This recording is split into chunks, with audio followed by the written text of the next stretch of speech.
ఈరోజు ఒక మంచి అంశాన్ని బైబిల్లో నుండి మనమందరం కూడా ఆలోచన చేద్దాము.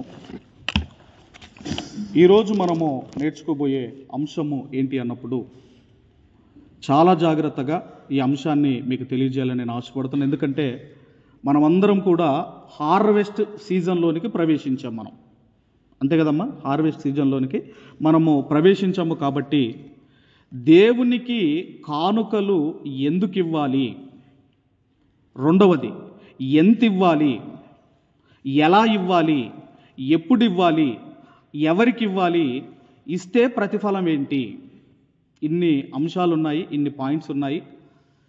దేవుని చిత్తమైతే ఈ వారమో వచ్చే వారమో ఈ అంశాలన్నిటిని కూడా మనము ఆలోచన చేద్దాం. మరలా చెబుతున్నాను, దేవునికి కానుకలు ఎందుకు ఇవ్వాలి, నంబర్ 1, ఎంత ఇవ్వాలి, నంబర్ 2, ఎలా ఇవ్వాలి, నంబర్ 3, ఎప్పుడు ఇవ్వాలి, నంబర్ 4, నంబర్ 5 ఎవరికి ఇవ్వాలి, నంబర్ 6 ఏంటంటే ఇస్తే ప్రతిఫలం ఏమిటి, ఇస్తే ప్రతిఫలం ఏమిటో ఇవన్నీ కూడా చాలా జాగ్రత్తగా మీరు వినవలసిందిగా నేను మనవి చేస్తున్నాను. మనం చూడగలిగితేనండి, మనము ఒక్కొక్క స్థలానికి వెళ్ళేటప్పుడు ఒక్కొక్క విధంగా మనం వెళ్తాం. ఏదైనా స్థలానికి మనం వెళ్ళాలనుకున్నప్పుడు ఎలా వెళ్తామంటే, ఆ స్థలము ఎలాంటిదో మనం గ్రహించి అక్కడికి ఎలా వెళ్ళాలో మనం డిసైడ్ చేసుకుంటాం. మనం ఆలోచన చేయగలిగితే మార్కెట్కి వెళ్ళాలనుకోండి, మార్కెట్కి ఒకలాగా వెళ్తాం మనం, అవునా? అదే బ్యాంకుకి వెళ్ళాలనుకోండి, బ్యాంకుకు మరొకలాగా వెళ్తాము. అదే షాపింగ్కి వెళ్ళాలనుకోండి, మరొకలాగా వెళ్తాము. పనికి వెళ్ళేటప్పుడు ఒకలా వెళ్తాము, ఉద్యోగానికి వెళ్ళేటప్పుడు ఒకలాగా వెళ్తాము. ఇలా మనం ఆలోచన చేయగలిగితే స్థలాన్ని బట్టి ఏ విధముగా మనం వెళ్ళాలో ఆ విధంగా వెళ్తామో, ఆ పని చేసుకుంటామో, ఇంటికి వచ్చేస్తాం మనము. అలాగే దేవుని మందిరానికి కూడా మనము ఏ పని కొరకు వెళ్తున్నాం, దేవుని మందిరానికి ఎందుకు వెళ్తున్నాం, మనము దేని కొరకు దేవుని మందిరానికి మీరు వస్తున్నారో ఆ పని చూసుకోవాలి. అక్కడి నుంచి మనము వెళ్ళిపోవాలి. అసలు ఎందుకు దేవుని మందిరానికి రావాలి అంటే, నంబర్ 1 పాటలు పాడడానికి, తర్వాత ప్రార్థన చేయడానికి, వాక్యం వినడానికి, కానుకలు వేయడానికి, ప్రభు బల్ల ఆరాధనలో పాలు పొందడానికి దేవుని మందిరానికి మనము రావాలి. ఈ కార్యక్రమాలు చేయాలి, ఇక్కడి నుంచి వెళ్ళిపోవాలి. కొన్ని ప్రాంతాల్లో ఎలాంటి పరిస్థితులు ఉంటాయంటే, దేవుని మందిరానికి వెళ్ళిన తర్వాత అక్కడ వాక్యం చెబుతూ ఉంటే వాళ్ళు బైబిల్ చదువుతూ ఉంటారు. నేను వాక్యం చెబుతూ ఉన్నాను అనుకోండి, ఇంటికాడ చదవలసిన బైబిల్ ఇక్కడే చదువుతూ ఉంటారు. అలాగే ఇక్కడ వాళ్ళు ఏం చేస్తూ ఉంటారంటే, దేవుని మందిరానికి వచ్చిన తర్వాత ఇక్కడ పాటలు రాసుకోవటం, అవి రాసుకోవటం, ఇవి రాసుకోవటం, ఇవన్నీ కూడా అసలు ఎందుకు వచ్చాం దేవుని మందిరానికి, ఆ పని చేసుకోవాలి, మనం వెళ్ళిపోవాలి. కాబట్టి బైబిల్ గ్రంథంలో కొన్ని సందర్భాలు మనం చూడగలిగితే, అందుకే అన్నాడు ఆయన, నీ పూర్ణ మనస్సుతో, నీ పూర్ణ హృదయముతో, నీ పూర్ణ ఆత్మతో నీ దేవుణ్ణి ప్రేమించాలి. నీ మైండ్ అంతా ఇక్కడే ఉండాలి. వాక్యం వినేటప్పుడు చాటింగ్ చేయటం, వాక్యం వినేటప్పుడు వెళ్ళి ఫోను మాట్లాడటం, వాక్యం వినేటప్పుడు ముచ్చట్లు పెట్టడం. మరి ఎందుకు వచ్చావు దేవుని మందిరానికి?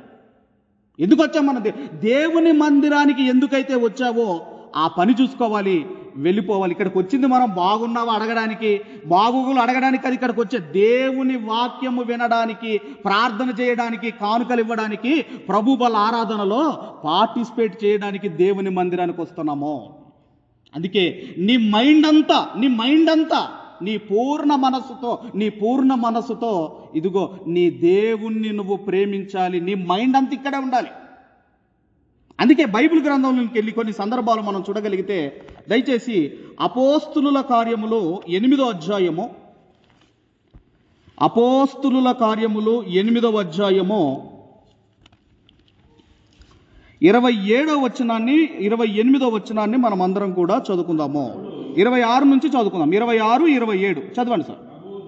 ప్రభుదూత, నీవు లేచి దక్షిణముగా వెళ్ళి యెరూషలేము నుండి గాజాకు పోవు మార్గమును అతడు లేచి వెళ్ళెను. అప్పుడు ఐతోపియుల రాణి అయిన కందాకే క్రింద మంత్రి అయి ఆమె యొక్క ధనాగారం అంతటిని ఐథియోపియుడైన నపుంసకుడు ఆరాధించుటకు యెరూషలేమునకు వచ్చియుండెను. ఈయన ఎవరు అంటేనంటేనండి, ధనాగారం అంతటి మీద ఈయన అధికారి, ఈయన మంత్రి. అంటే ఈయన ఎవరు అంటే మన భాషలో ఈజ్ ఏ ఫైనాన్స్ మినిస్టర్, ఆర్థిక శాఖ మంత్రి, ఆర్థిక శాఖ మంత్రి. ఈయన ఎక్కడుంటున్నాడు? గాజా ప్రాంతంలో బ్రతుకుతున్నాడు. ఎక్కడ బ్రతుకుతున్నాడు ఈయన? గాజా ప్రాంతంలో ఉంటున్నాడు. గాజా ప్రాంతం నుంచి దేవుణ్ణి ఆరాధించడానికి ఎక్కడికి వెళ్తున్నాడు? యెరూషలేముకు వెళుతున్నాడు. నివసిస్తున్నదేమో గాజా ప్రాంతంలో, వెళుతున్నది ఎక్కడికంటే యెరూషలేములో ఆరాధించడానికి వెళుతున్నాడు. గాజా ప్రాంతము నుండి యెరూషలేముకు సుమారుగా 18 మైళ్ళ దూరం, 18 మైల్స్ దూరం. 18 మైల్స్ అంటే సుమారుగా కిలోమీటర్స్లో 29 కిలోమీటర్ల దూరము ప్రయాణము చేసి యెరూషలేములో ఉన్న మందిరములోనికి వెళ్ళి దేవుణ్ణి ఆరాధిస్తున్నాడు. ఒక ఫైనాన్స్ మినిస్టర్, ఒక ఫైనాన్స్ మినిస్టర్. ఫైనాన్స్ మినిస్టర్ అంటే డబ్బులు ఏమైనా తక్కువ ఉంటాయా అమ్మా? ఫైనాన్స్ మినిస్టర్ అంటే డబ్బులు ఏమైనా తక్కువ ఉంటాయా? ఒక సేవకుని ఇంటికి పిలిపించుకొని అక్కడే వాక్యం చెప్పించుకొని ఆయన కానుకిచ్చి పంపేయచ్చు, ఆ కెపాసిటీ ఉంది ఆయనకి. కానీ అలా చెయ్యటం లేదు. ఏమనుకున్నాడంటే, నేను దేవుని దగ్గరికి వెళ్ళాలి కానీ దేవుడు నా దగ్గరికి రావటం కాదు. నేను ఆ దేవుని దగ్గరికి వెళ్ళాలి, జీవము గల దేవుని దగ్గరికి నేను వెళ్ళాలి కానీ దేవుణ్ణి నా దగ్గరికి రప్పించుకోవటం కాదు అని దేవుణ్ణి అర్థం చేసుకున్న వ్యక్తి, దేవుని మందిరం విలువ తెలిసిన వ్యక్తి ఎక్కడికి వెళ్తున్నాడు అంటే గాజా ప్రాంతము నుండి ఇదిగోనండి యెరూషలేము ప్రాంతానికి ఆరాధించడానికి వెళుతున్నాడు. అందుకే యాకోబు పత్రికలో ఉంటుందండి 4వ అధ్యాయం 8వ వచనంలో, మీరు దేవుని యొద్దకు రండి, అప్పుడు దేవుడు మీ యొద్దకు వచ్చును. మీకు దాహం వేసింది అనుకోండి, ప్యూరిఫైర్ దగ్గరికి మీరు వెళ్తారా? ప్యూరిఫైర్ మీ దగ్గరికి వచ్చిద్దా అమ్మా?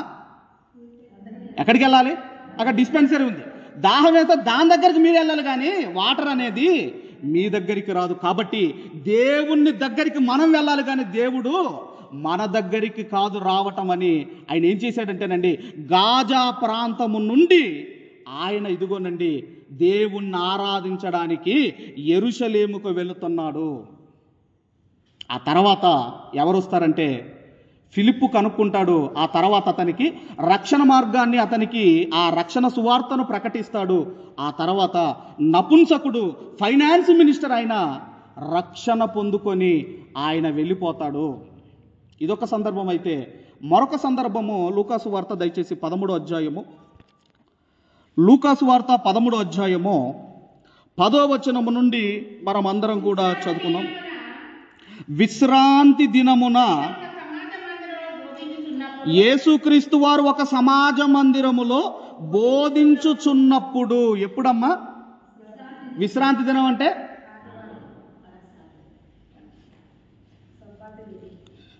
అమ్మ, విశ్రాంతి దినం అంటే చెప్పాలి సార్. ఇశ్రాయేలీలకు విశ్రాంతి దినం ఎప్పుడమ్మా? శనివారం. మీరు మత్తయి సువార్త 28వ అధ్యాయం చదువుకోండి. విశ్రాంతి దినము గడిచిపోయిన తర్వాత ఆదివారమున అని ఉంటుంది. యేసుక్రీస్తు వారు విశ్రాంతి గడిచిపోయిన తర్వాత ఆదివారమున ఆయన ఉదయమున లేచాడని మనకు ఉంటుంది. ఓకేనమ్మా? మరి సిద్ధపరచు దినం అంటే ఏంటి అమ్మ? సిద్ధపరచు దినం అంటే శుక్రవారము సిద్ధపరచు దినము, శనివారము విశ్రాంతి దినం. ఇది జ్ఞాపకం ఉంచుకోండి అమ్మా. ఓకేనా? రైట్. ఇప్పుడు విశ్రాంతి దినం అంటే ఇశ్రాయేలీలకు ఇప్పుడు ఒక్కొక్క దేశంలో ఒక్కొక్క హాలిడే ఉంటుందండి. మన ఇండియా అనుకోండి సండే హాలిడే. ఇప్పుడు మీరు సౌదీకి వెళ్ళారనుకోండి, నేను సండే ఆరాధిస్తానంటే కుదరదు, అప్పుడు అక్కడ ఫ్రైడే హాలిడే. అక్కడ కొన్ని దేశాలకు వెళితే బుధవారం హాలిడే ఉంటుంది, గురువారం హాలిడే ఉంటుంది. ఇలా మనం చూడగలిగితే ఒక్కొక్క వారంలో ఒక్కొక్క రోజును వాళ్ళు హాలిడే డిక్లేర్ చేసుకున్నారు. కాబట్టి మనం ఆలోచన చేయగలిగితే ఇప్పుడు ఇశ్రాయేలీలకు శనివారము విశ్రాంతి దినము గనుక యేసుక్రీస్తు వారు సమాజ మందిరములో బోధిస్తున్నప్పుడు, సమాజ మందిరం అంటే సమాజముగా ఈ విధంగా కూడుకునే దాన్ని ఏమంటారంటే సమాజ మందిరము, ఇంగ్లీష్లో అయితే సెనగోగ్స్ అంటారు, సమాజ మందిరములో యేసుక్రీస్తు వారు బోధిస్తున్నాడు. అప్పుడు తర్వాత చదవాలి. 18 ఏండ్ల నుండి బలహీనపరచు దయ్యము పట్టిన ఒక స్త్రీ అచట ఉండెను. ఆమె నడుము వంగిపోయి ఎంత మాత్రమును చక్కగా నిలవబడలేకుండా ఉండెను. ఎన్ని సంవత్సరాల నుండి? 18 సంవత్సరాల నుండి అసలు నిలబడడానికి ఆమెకు శక్తి లేదు, ఆమెకు బలము లేదు, నడుము వంగిపోయింది. ఇప్పుడు ఆమె ఎక్కడ కనబడుతుందమ్మా? సమాజ మందిరంలో కనబడుతుంది. చిన్న జ్వరం వస్తే చర్చికి రాము, చిన్న గాయం అయితే చర్చికి రాము మనం. కానీ 18 ఏండ్ల నుండి ఇదిగోనండి నడుము వంగిపోయి నడవలేని పరిస్థితిలో ఉన్న ఒక స్త్రీ, ఆమె ఏమనుకుందంటే, నేను ఇంటి దగ్గర ఉండటం కాదు, నేను ఎక్కడుండాలి? నేను మందిరములో ఉండాలి. ఆ తర్వాత యేసుక్రీస్తు వారు మొత్తం మీద ఆమె వెళ్ళే మందిరానికి వెళ్ళాడు, బోధించాడు, ఆమెను చూశాడు, అక్కడ ఆమెను బాగు చేశాడు. యేసుక్రీస్తు వారు బాగు చేశాడు. ఒకవేళ ఈ స్త్రీ గనక ఇంటికాడ ఉండుంటే ఇప్పుడు ఈమె బాగుపడేదమ్మా? బాగుపడేది కాదు, స్వస్థత పొందుకునేది కాదు. కానీ ఆమె ఆరోగ్యం బాగలేకపోయినా, అవయవాలు సరిగ్గా లేకపోయినా దేవుని మందిరానికి వెళ్ళింది, స్వస్థత పొందుకుంది. అందుకేనండి ఒక ఫైనాన్స్ మినిస్టర్ గారివ్వండి, ఈ 18 ఏళ్ల నుంచి నడుము వంగిపోయిన ఈ స్త్రీ కానివ్వండి, ఎందుకు దేవాలయములో ఉండాలని ఎందుకు అనుకున్నారు? ఎందుకు నేను దేవుడు నా దగ్గరికి రావటం కాదు, నేను దేవుని దగ్గరికి వెళ్ళాలని ఎందుకు అనుకున్నారు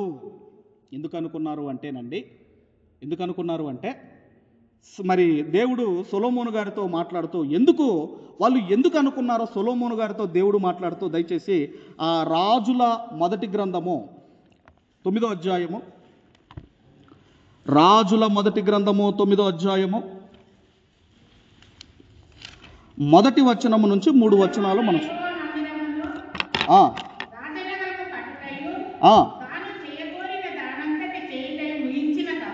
చాలమ్మా. ఇక్కడ మనం చూడగలిగితే సొలొమోను గారు ఏం చేశారంటే దేవాలయము కట్టడం అంతా కూడా కంప్లీట్ చేశాడు. ఎన్ని సంవత్సరాలు దేవాలయం కట్టాడు? సొలొమోను గారికి దేవాలయము కట్టడానికి పట్టిన కాలం ఎంత? పురుషులు దయచేసి ఎంత సార్? ఎంత? 20 సంవత్సరాలు. అమ్మ స్త్రీలు, సొలొమోను గారికి యెరూషలేము దేవాలయము కట్టడానికి పట్టిన కాలం ఎంత అమ్మా? 40 days. ఇంకెవరైనా ఎంతమ్మా? ఎంతకాలం పట్టిందంటే సొలొమోను గారు ఎంతకాలం పరిపాలించారు? 40 సంవత్సరాలు యెరూషలేమును ఆయన ఏలాడు. మందిరం కట్టడానికి ఎంతకాలం పట్టిందో మీరు చూడగలిగితే దయచేసి 6వ అధ్యాయం, మళ్ళీ ఇక్కడికి వద్దాం. దయచేసి 6వ అధ్యాయము 38వ వచనాన్ని చదువుకుందాం. మొదటి రాజుల గ్రంథము 6వ అధ్యాయము 38వ వచనం చదవండి.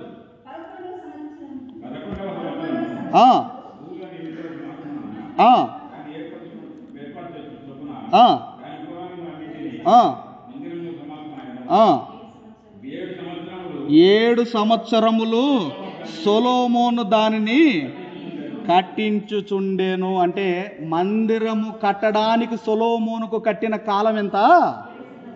బంగారముతో వెండితో సొలొమోను గారు దేవాలయాన్ని కట్టాడు. మరి మీకు డౌట్ రావాలి కదా. ఏ డౌట్ రావాలి? యోహాను సువార్త 2వ అధ్యాయంలో ఈ మందిరం 46 సంవత్సరాలు కట్టిరే అనే డౌట్ రావాలి కదా మీకు. ఎన్ని సంవత్సరాలు కట్టారు? మరి 46 సంవత్సరాలు కట్టిన మందిరం ఏది అంటే ఈ తర్వాత మందిరం కూలిపోతుంది కదమ్మా. మొదటి మందిరం కూలిపోయిన తర్వాత రెండవసారి వీళ్ళందరూ కలిసి కట్టిన మందిరం ఎంతకాలం పట్టిందంటే ఇదిగో దాన్నే హేరోదు దేవాలయం అన్నారు. హేరోదు దేవాలయము అది కట్టడానికి పట్టిన కాలం ఎంత? 46 సంవత్సరాల కాలం పట్టింది. కానీ మొదటి దేవాలయము కట్టడానికి పట్టిన కాలం ఎంత? 7 సంవత్సరాల కాలం పట్టిందండి. వెండికి లెక్కలేదండి. ఆఫ్టర్ ఆల్ సొలొమోను గారి కాలంలో వెండి ఆఫ్టర్ ఆల్ అండి వెండి. ఈరోజు బంగారం రేట్ ఎంత అమ్మా? ఈరోజు బంగారం రేట్ ఎంత మీరు ఆలోచించండి. కాబట్టి బంగారం అండి, బంగారపు దేవాలయాన్ని కట్టాడు. కట్టిన తర్వాత అన్నాడు, అయ్యా ప్రపంచంలో అద్భుతమైన బంగారు దేవాలయాన్ని కట్టాను, ఇక మీరు ఇక్కడ నివసించాలి, ఈ మందిరంలో నీ సింహాసనం ఈ మందిరంలో ఉండాలి, ఇక్కడ కూర్చోవాలి అని ఎప్పుడైతే సొలొమోను గారు దేవుణ్ణి వేడుకున్నాడో, అప్పుడు ఏం జరిగిందంటే, దేవుడు ఓహో నీవు కట్టిన మందిరంలో నేను కూర్చోవాలా, సింహాసనం ఉంచాలా? అయితే దేవుడు కొన్ని కొలతలు చెప్పాడండి సొలొమోను గారికి. ఏం చెప్పాడమ్మా? కొలతలు చెప్పాడు. ఏంటా కొలతలు మీరు చూడగలిగితే అపోస్తుల కార్యములు 7వ అధ్యాయము,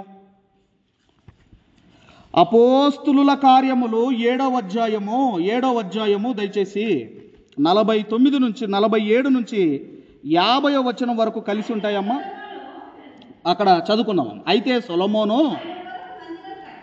ఆయన కొరకు మందిరము కట్టించెను, ఆయనను ఆకాశము నా సింహాసనము, భూమి నా పాదపీఠము, మీరు నా కొరకు ఎలాంటి మందిరము కట్టుదురు? నా విశ్రాంతి స్థలమేది? ఇవన్నీ నా హస్తకృత్రములు కావా అని ప్రభువు చెప్పుచున్నాడు అని ప్రవక్త పలికిన ప్రకారము సర్వోన్నతుడు హస్తకృత ఆలయములలో నివసింపడు. సొలొమోను గారు బంగారు దేవాలయాన్ని కట్టి దేవాను ఇక్కడ నివసించాలి అని అన్నప్పుడండి, అప్పుడు దేవుడు చెప్తున్నాడు కొలతలు. ఏమని చెప్పాడండి? ఆకాశము నా సింహాసనము అంటే దేవుని సింహాసనం ఎంత ఉంటుందటండి? ఆకాశము. భూమి పాదపీఠం అన్నాడా, పాదాల పీఠం అన్నాడా? అమ్మా, ఒక్క పాదం, ఒక ఫూట్ పెట్టుకోవడానికి ఈ భూమి సరిపోతుంది. ఒక ఆయన అడిగాడండి, మరి ఇంకో కాలు ఎక్కడ పెట్టుకున్నాడు అని అడిగాడు. ఒక కాలు అయితే భూమి మీద పెట్టాడు, మరి ఇంకో కాలు ఎక్కడ పెట్టుకున్నాడు? కాలు మీద కాలు వేసుకొని కూర్చున్నాడు. అర్థమైందమ్మా? రైట్. ఇక్కడ ఆకాశము నా సింహాసనము, భూమి నా పాదపీఠం అయ్యా, నేను ఇంతుంటాను. అందుకే అంటున్నాడు, దేవుడు హస్తకృత ఆలయములలో నివసింపడు. మనుషులు కట్టిన నువ్వు ఎన్ని 100 కోట్లు పెట్టి కట్టు, నువ్వు ఎన్ని లక్షల కోట్లు పెట్టి ఒక బంగారు దేవాలయం దేవునికి నువ్వు కట్టినా అందులో దేవుడు నివసింపడు. మరి దేవుడు నివసింపడు అన్నప్పుడు ఒక నపుంసకుడు ఎందుకు వెళ్ళాడు? దేవుడు హస్తకృత ఆలయాలలో నివసింపడు అన్నప్పుడు ఒక 18 సంవత్సరాల నుంచి నడుము వంగిపోయిన ఆ స్త్రీ దేవాలయానికి ఎందుకు వెళ్ళిందంటే, నేనైతే నువ్వు కట్టిన దేవాలయములో నేను ఉండను గాని కానీ ఏముంటుందన్నాడో మీరు చూడగలిగితే, మరలా దయచేసి రాజుల మొదటి గ్రంథము 9వ అధ్యాయము, దయచేసి 9వ అధ్యాయము 2వ వచనము నుండి మనమందరము కూడా చదువుకుందాము. గిబియోనులో ప్రత్యక్షమైనట్లు రెండవ మారు యెహోవా సొలొమోనునకు ప్రత్యక్షమై నా సముఖమందు నీవు చేసిన ప్రార్థన విన్నపములను నేను అంగీకరించి తిని, నా నామమును అక్కడ సదాకాలం ఉంచుటకు నీవు కట్టించిన ఈ మందిరము పరిశుద్ధపరిచి ఉన్నాను. నా దృష్టియు నా మనసు ఎల్లప్పుడూ అక్కడ ఉండును. నేనైతే ఉండను కానీ దేవాలయము మీద, ఎక్కడైతే దేవాలయాలు ఉన్నాయో ఆ దేవాలయాల మీద నా కనుదృష్టి ఉంటుంది, నా మనస్సు ఉంటుంది.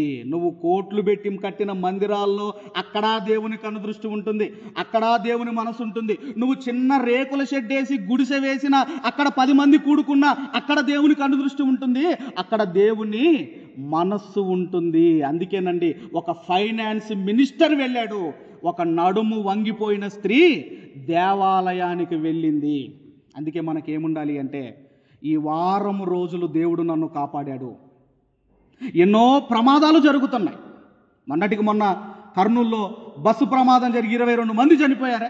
ఇలాంటివి ఎన్నో ప్రపంచంలో ఎన్నో యాక్సిడెంట్లు జరుగుతున్నాయి, ఎన్నో ప్రమాదాలు జరుగుతున్నాయి. వీటన్నిటి నుంచి నన్ను, నా కుటుంబాన్ని, ఇదిగో దేవా ఈ రోజు మేము బ్రతికి ఉన్నాము అంటే అది కేవలం నిన్ను బట్టి అని దేవుని సన్నిధికి వచ్చి సాష్టాంగపడి దేవుణ్ణి వేడుకోవడానికి ఆదివారం దేవుని మందిరానికి రావాలి. ఒక ఫైనాన్స్ మినిస్టర్ కంటే గొప్ప వాళ్ళమా మనం? ఒక నడుము వంగిపోయిన స్త్రీ కంటే బలహీనులమా మనం? మీరు ఆలోచించండి. అందుకేనండి ప్రతి ఆదివారము మందిరానికి రావాలి. ఎందుకంటే ఆయన కనుదృష్టి నీ మీద ఉంటుంది, ఆయన మనస్సు మన మీద ఉంటుంది. అయ్యా నన్ను కాపాడావు, నువ్వు కాపాడావు కనుకనే ఈ విధంగా నేను సజీవ లెక్కలో ఉన్నాను అని దేవుని మందిరానికి వచ్చి ఆయనకు కృతజ్ఞతాస్తుతులు చెల్లించాలి. అందుకండి మనం మందిరానికి రావాలి. మనమే రాలేదనుకోండి, రేపు మన పిల్లలకు అలవాటు కాదండి. యేసుక్రీస్తు వారిని యోసేపు గారు చిన్ననాటి నుంచే మందిరానికి తీసుకొని వెళ్ళాడు గనక యేసుక్రీస్తు వారి మందిరానికి వెళ్ళటం వాడుక అయిందట, హాబీ అయిందట, అలవాటుగా మారింది. అందుకేనండి మీరే మందిరానికి రాకపోతే రేపు మీ పిల్లలకు అలవాటు రాదు, అలవాటు కాదు. కాబట్టి మనం ఏం ఆలోచిస్తున్నాం అంటే దేవునికి కానుకలు ఎందుకు ఇవ్వాలి అన్నది మనము ఆలోచిస్తున్నాము. ఇక ఆ టాపిక్లోకి మనం ఎంటర్ అవుతున్నాము.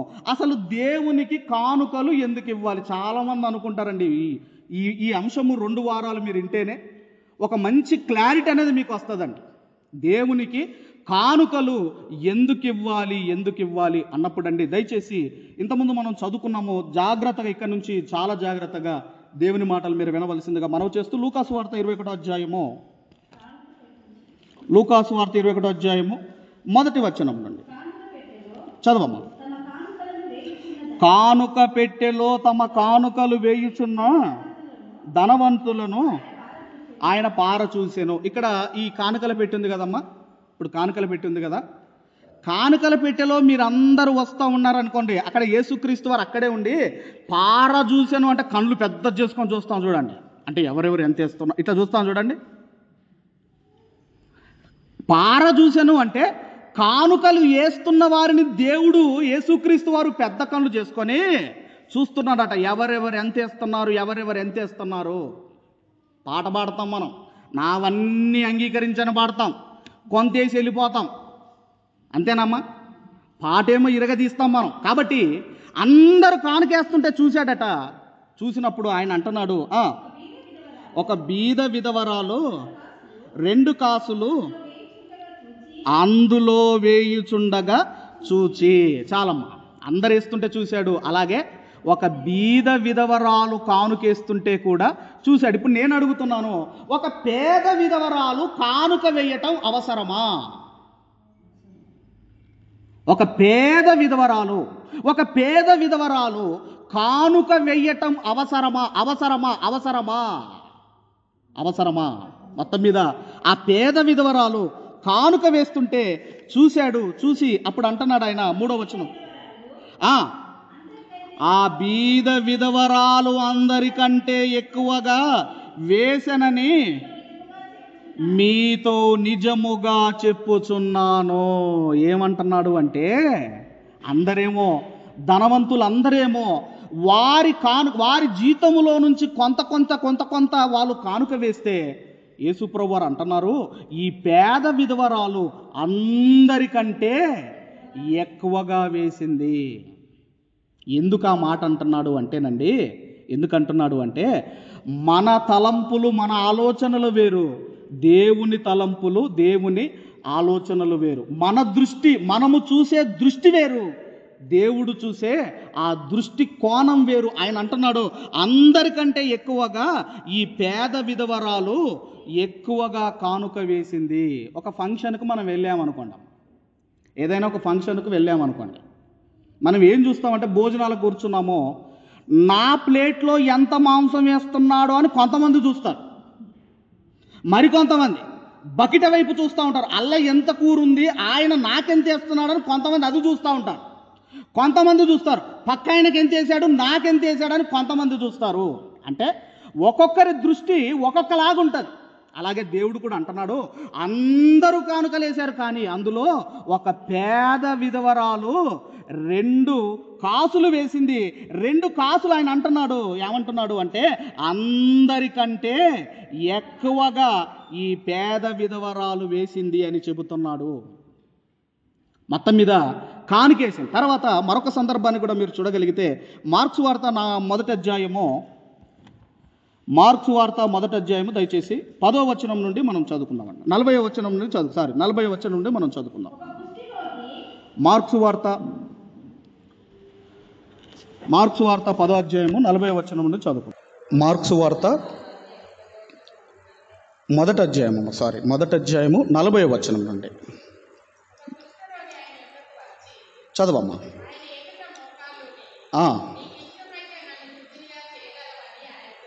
ఆయనతో చెప్పి ఆయన వేడుకొనగా ఆయన కనికెరపడి వానిని ముట్టి, నాకు ఇష్టమే,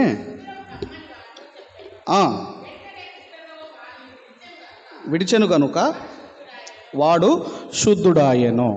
ఒక కుష్ఠిరోగి యేసుక్రీస్తు వారిని రిక్వెస్ట్ చేశాడు, బతిమిలాడాడు, అయ్యా నీకు ఇష్టమైతే, ప్లీజ్ నీకు ఇష్టమైతే నన్ను స్వస్థపరచు అన్నప్పుడు యేసుక్రీస్తు వారు నాకు ఇష్టమే అన్నాడు, స్వస్థపరిచాడు. స్వస్థపరిచిన తర్వాత ఎక్కడికి వెళ్ళమన్నాడు? నాయనా నువ్వు స్వస్థత పొందుకున్నావు, ఇంటికి వెళ్ళిపో అన్నాడా? ఇంటికి వెళ్ళిపోమన్నాడమ్మా? ఏమన్నాడు చూడండి.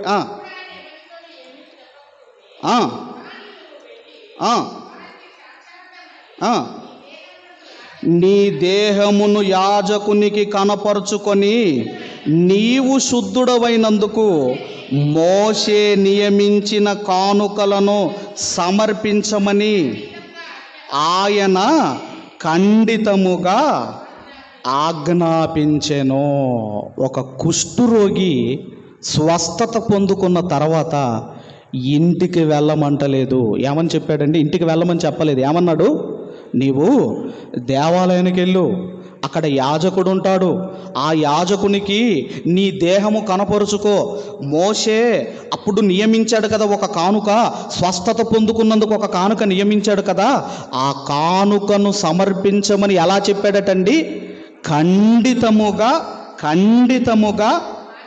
ఆజ్ఞాపించాడు. ఖండితముగా అంటే ఒక పేద విధవరాలు కానుక వేసింది, అలాగే ఒక కుష్ఠురోగికి యేసుక్రీస్తు వారు చెబుతున్నారు, మోషే నియమించిన కానుక ఏదైతే ఉందో అది ఖండితముగా నువ్వు ఇవ్వాలి అని యేసుక్రీస్తు వారు అతనికి ఖండితముగా ఆజ్ఞాపించాడు. అంటే దీన్ని బట్టి మనకి ఏమర్థం కావాలి అంటే, కానుకలు అనేటివి దేవునికి ఇవ్వాలి. ఇప్పుడు నేను అడుగుతున్నాను, మొదటి ప్రశ్నలోనికి మనం ఎంటర్ అవుతున్నాము, దేవునికి కానుకలు ఎందుకు ఇవ్వాలి? ఫస్ట్ ప్రశ్నలోనికి ఎంటర్ అవుతున్నాం. దేవునికి కానుకలు ఎందుకు ఇవ్వాలి? అసలు కానుకలు లేదంటే ఏదన్నా హెల్ప్ చేయాలంటే ఎవరికి చేస్తామండి? మనము ఎవరికైనా హెల్ప్ మనం చేయాలనుకోండి, ఎవరికి చేస్తాము? ఫ్రీగా మనం ఎవరికైనా హెల్ప్ చేస్తామా? చెయ్యం. ఎవరికి చేస్తాము? కష్టాల్లో ఉన్నవారికి, బాధల్లో ఉన్నవారికి, నష్టాల్లో ఉన్నవారికి, పేదవారికి, తర్వాత హాస్పిటల్లో అనారోగ్యముతో బాధపడుతున్న వారికి మనం ఏం చేస్తామమ్మా? మనకు తోచిన సహాయము మనం చేస్తాం, హెల్ప్ చేస్తాం మనం. మరి అలాంటిది దేవునికి కానుకలు ఎందుకు ఇవ్వాలి? దేవుడేమైనా పేదవాడా? దేవుడేమైనా నష్టపోయాడా? దేవుడికి ఏమైనా ధనం లేదా? మరి దేవునికి మనం కానుకలు ఎందుకు ఇవ్వాలి? దేవుడు ఏమైనా నష్టాల్లో ఉన్నాడా? దేవుడు ఏమైనా బాధల్లో ఉన్నాడా? ఎందుకు దేవునికి మనము కానుకలు ఇవ్వాలి అన్నప్పుడండి, దయచేసి అందరం కూడా కొరంథీయులకు రాసిన 2వ పత్రిక, అపోస్తులైన పౌలు గారు కొరంథియన్స్కి రాసిన 2వ పత్రిక 8వ అధ్యాయము మొదటి వచనం నుంచి 4వ వచనం వరకు గల లేఖన భాగాలు చదువుకుందాం. సహోదరులారా, మాసిదోనియా సంఘమునకు అనుగ్రహింపబడి ఉన్న దేవుని కృపను గూర్చి మీకు తెలియజేయుచున్నాము. ఏలయనగా వారు బహుశ్రమల వలన పరీక్షింపబడగా అత్యధికముగా సంతోషించిరి, మరియు వారు నిరుపేదలైనను వారి దాతృత్వము బహుగా విస్తరించెను. తర్వాత ఈ కృప విషయములోను పరిశుద్ధుల కొరకైన పరిచర్యలోను పాలు పొందు విషయములోను మనవపూర్వకముగా మిమ్మును వేడుకొనుచు, వారు తమ సామర్థ్యము కొలదియేగాక సామర్థ్యము కంటే ఎక్కువగాను ఇచ్చిరని మీకు సాక్ష్యమిచ్చుచున్నాము. మాసిదోనియాలో ఉన్న ఈ ప్రజలు ఎలాంటి వారటంటే నిరుపేదలు. ఎలాంటి వారండి వీళ్ళు? పేదలు వేరు, నిరుపేదలు వేరు. పేదలు వేరు, నిరుపేదలు వేరు. వీళ్ళు ఏం చేశారటంటేనండి, వీళ్ళు దేవునికి ఎలా ఇచ్చారట? వీళ్ళు సామర్థ్యము కంటే ఎక్కువగా ఇచ్చారు. సామర్థ్యమున కంటే మించి వీళ్ళు ఇచ్చారు. ఆ ఇవ్వటాన్ని దేవుడు అంటున్నాడు దేవుని కృప అంటున్నాడు, దేవుని దయ అంటున్నాడు. ఇప్పుడు ఏదైనా మీరు ఆలోచించండి, మీకు ఎవరి మీదనైనా దయ పుడితేనే కొంత కానుకిస్తారు, అవునా కదా? ఇప్పుడు అక్కడ సంపూర్ణ ఉంది. ఆమె మీద ఏమైనా మనకు దయ పుడితే మనం ఏం చేస్తాము? కొంత అంటే పుచ్చుకునే వ్యక్తికి ఇచ్చే వ్యక్తి దయ ఉండాలి. పుచ్చుకునే వ్యక్తికి ఇచ్చే వ్యక్తి దయ ఉండాలి. ఇక్కడ కూడా ఏమంటున్నాడు అంటే, మీరు దేవునికి కానుకలు ఇవ్వటం అన్నది దేవుని కృప, దేవుని దయ. అదా మనము దేవునికి కానుకలు ఇవ్వటము దేవుని కృప, దేవుని దయ అంటున్నాడు. ఎలా దేవుని కృప, దేవుని దయ? ఎలాగంటే చాలా జాగ్రత్తగా మనసు పెట్టి ఆలోచించండి. ఇప్పుడు ఒక పేదవాడు, సరే ఆమె అనుకుందాం, సంపూర్ణ అనుకుందాం, ఒక 10 రూపాయలు మనకు దానం ఇచ్చింది అనుకోండి, ఎంతమంది తీసుకుంటారు? ఎందుకు తీసుకోమంటే మనము ఇచ్చే స్టేజ్లో ఉన్నాము, ఆమె తీసుకునే స్టేజ్లో ఉంది. అయ్యో నేనే కదా ఆమెకి ఇవ్వాలి, ఆమె నాకు కాదు కదా ఇచ్చేది అని మనం ఏం చేయమండి? ఆమె దగ్గర నుండి మనము తీసుకోము. మరి అలాంటిది దేవుడంటే ఎవరు అనుకుంటున్నారు? ఆయన ఉన్నవాడు. దేవుడంటే శ్రీమంతుడు. దేవుడంటే శ్రీమంతుడు, ధనవంతుడు. ఆయన ఏమన్నాడు అంటే, వెండి నాదే, బంగారము నాదే అన్నాడు. వెండి నాదే, అన్ని నాయే అన్నాడు. మరి అలాంటి దేవుడు మీరిచ్చే కానుకలు ఆయన తీసుకొని అంగీకరిస్తున్నాడు అంటే దాన్ని దేవుడు అంటున్నాడు దేవుని యొక్క కృప. అంటే మీరిచ్చే ఆ కానుకలు ఇదిగో కోటీశ్వరుడు, ఇదిగోనండి శ్రీమంతుడైన దేవుడు స్వీకరిస్తున్నాడు అంటే అది ఎంత గొప్ప విషయం, అది ఎంత గొప్ప విషయమో. అందుకే దాన్ని ఏమంటున్నాడు అంటే దేవుని కృప అంటున్నాడు. అంటే మనం ఏం చేస్తున్నాము? మనకు తోచిన కానుక, మీరు 10 ఇస్తారో 100 ఇస్తారో ఎంత ఇస్తారో, మీరు తోచిన కానుక ఆయన స్వీకరిస్తున్నాడు అంటే దేవుని కృప, దేవుని దయ. ఆయనకు అవసరం లేదండి. రైట్? అంటే ఎందుకు ఇవ్వాలి అన్నప్పుడండి, మనలాంటి వాళ్ళం ఇస్తుంటే ఆయన స్వీకరిస్తున్నాడు అంటే ఎంత గొప్ప విషయమో మీరు ఆలోచించిన తర్వాత మరి దేవునికి మనము ఎంత ఇవ్వాలి? రెండోది ఏంటండి, దేవునికి మనము ఎంత ఇవ్వాలి అన్నప్పుడండి, బైబిల్ గ్రంథంలో ముందుగా పాత నిబంధన గ్రంథంలోనికి వెళ్ళగలిగితేనండి, పితరులు ఏం చేశారంటే దేవునికి శ్రేష్టమైనవి ఇచ్చారు. ఏమిచ్చారండి? శ్రేష్టమైనవి ఇచ్చారు. కొన్ని చర్చిలలో ఈ 10 రూపాయలు అతుకు పెట్టారు అనుకోండి, దేంట్లో ఎక్కడ కనపడుతున్నాయంటే ఈ కానుకలలో కనపడుతున్నాయి. లోపము లేనిది, ఇదిగోనండి మంచిది దేవునికి ఇవ్వాలి. అయితే పాత నిబంధనలో పితరులు ఏం చేశారు అంటే శ్రేష్టమైనది దేవునికి ఇచ్చారు. ఇక మోషే కాలానికి వచ్చేసరికి ఏం జరిగిందో మనం చూడగలిగితే 3వ అధ్యాయము దయచేసి మలాకి గ్రంథం 3వ అధ్యాయము 10వ వచనాన్ని మనం అందరం కూడా చదువుకుందాం. ఎందుకు దేవునికి కానుకలు ఇవ్వాలి అన్నప్పుడు ఎంత ఇవ్వాలి, ఎందుకు ఇవ్వాలి అన్నప్పుడు ఎందుకు ఇవ్వాలి అన్నది మనం చదువుతున్నాం. 3వ అధ్యాయము 10వ వచనం అమ్మ. నా మందిరములో ఆహారం ఉండునట్లు 10వ భాగమంతయు మీరు నా మందిరపు నిధిలోనికి తీసుకొని రండి. దీన్ని చేసి, అంటే 10వ భాగము టైత్ మీరు ఇచ్చి దీన్ని చేసి మీరు నన్ను శోధించటం అంటే ఆయనకు ప్రార్థించటం, అడగటం. ఎడలా నేను ఆకాశపు వాకిండ్లను విప్పి పట్టజాలనంత విస్తారముగా దీవెనలు క్రొమ్మరించెదనని సైన్యములకు అధిపతియగు యెహోవా సెలవిచ్చెను. అంటే ఏదైతే చిన్న కానుక మీరు దేవునికి ఇస్తున్నారో ఆ కానుకకు ఆ రుణాన్ని దేవుడు ఉంచుకోడట. మీ రుణాన్ని నేను ఉంచుకోను.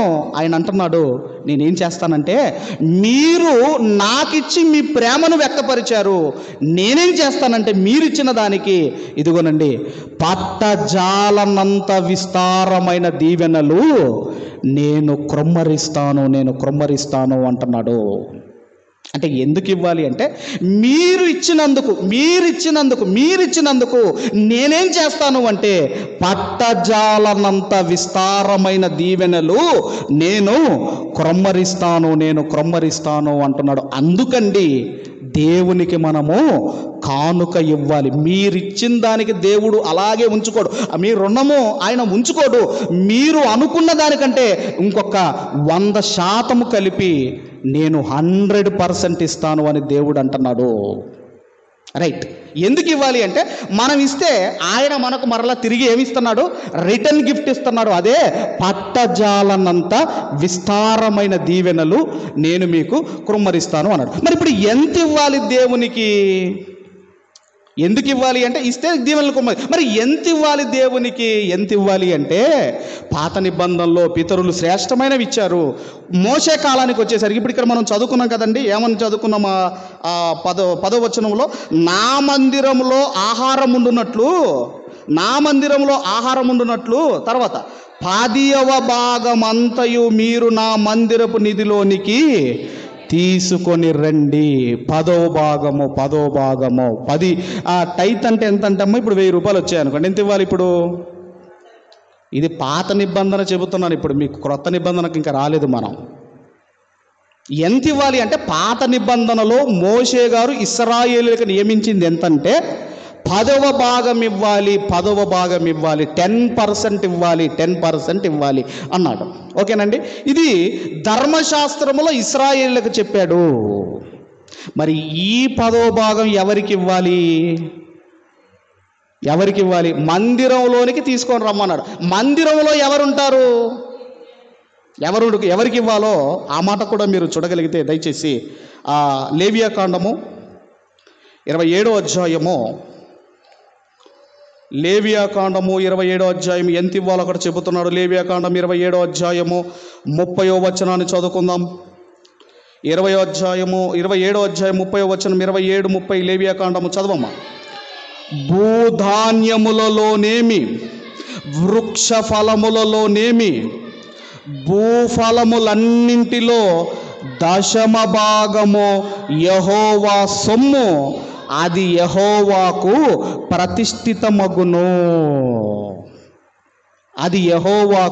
ప్రతిష్ఠితమగును.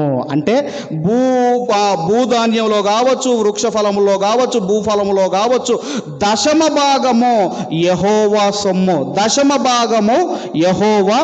సొమ్ము. అంటే పాత నిబంధనలో ఎంత తెమ్మంటున్నాడు అంటే 10వ భాగము తెమ్మంటున్నాడు. ఎవరిని తెమ్మన్నాడు? ఇశ్రాయేలులను తెమ్మన్నాడు.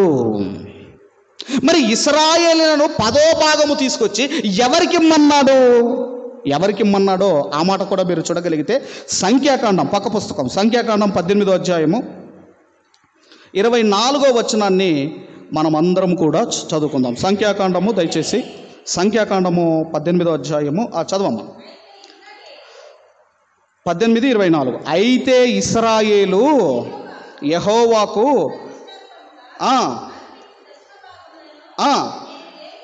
నేను లేవీయులకు స్వాస్థ్యముగా ఇచ్చి తిని, అందుచేతను వారు ఇశ్రాయేలీల మధ్యను స్వాస్థ్యము సంపాదించకూడదని వారితో చెప్పి తిని. ఈ లేవీయులు 12 గోత్రాలలో ఒక గోత్రాన్ని దేవుడు ఏర్పాటు చేసుకున్నాడు తన సేవ చేయడానికి. ఆ గోత్రమే లేవి గోత్రము. ఈ లేవి గోత్రానికి దేవుడు భూభాగాన్ని పంచివ్వలేదండి. లేవి గోత్రానికి దేవుడు భూభాగాన్ని పంచివ్వలేదు. మరి భూభాగం పంచివ్వలేదు, ఇప్పుడు మీరు దేవుని మందిరంలో సేవ చేయాలంటే మరి వీళ్ళు ఎలా బ్రతకాలి అన్నప్పుడండి దేవుడు పెట్టిన నియమమే 10వ భాగము, ఇశ్రాయేలీలలో 10వ భాగము తీసుకొచ్చి ఎవరి చేతిలో పెట్టాలండి? లేవీల చేతిలో, యాజకుల చేతిలో 10వ భాగం పెట్టాలి. 10వ భాగము లేవీయులకు ఇవ్వాలి. ఇది ఏంటంటే పాత నిబంధనలో ఉన్న ధర్మశాస్త్రములో ఇశ్రాయేలీలకు ఇచ్చిన నియమము, కట్టడ, ఆజ్ఞ. టైత్ అనేది, ఈ దశమ భాగం అనేది లేవీయులకు ఇవ్వాలి. మరి ఇప్పుడు మనమందరం ఎక్కడున్నామో క్రొత్త నిబంధనలో ఉన్నాం మనం. ఇప్పుడు పాత నిబంధన ప్రకారం అయితే ఎంత ఇవ్వాలండి? పాత నిబంధన ప్రకారం అయితే ఎంత ఇవ్వాలమ్మా? 10వ భాగం ఇవ్వాలి. ఇప్పుడు 1,00,000 రూపాయలు సంపాదించారు అనుకోండి, ఎంత ఇవ్వాలమ్మా? చెప్పరేంటమ్మా? 10,000 ఇవ్వాలి. 1,000 రూపాయలు సంపాదిస్తే 100 రూపాయలు. ఇది ఎవరికి ఇచ్చాడు? ఇది ఆజ్ఞ లేవీలకు, పాత నిబంధనలో ఉన్న ఇశ్రాయేలీలు ఇవ్వాలి. ఓకేనండి, రైట్. ఇప్పుడు మనం ఎక్కడున్నామో, పాత నిబంధన ఏమైందో ఒక్కసారి మీరు చూడగలిగితే, దయచేసి ఎఫెసీలకు రాసిన పత్రిక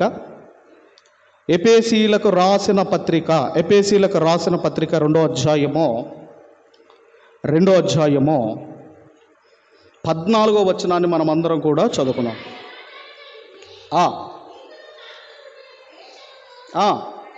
అనగా ధర్మశాస్త్రమును తన శరీరమందు కొట్టివేయుట చేత మధ్య గోడను పడగొట్టి తన ఉభయులను ఏకము చేశాను.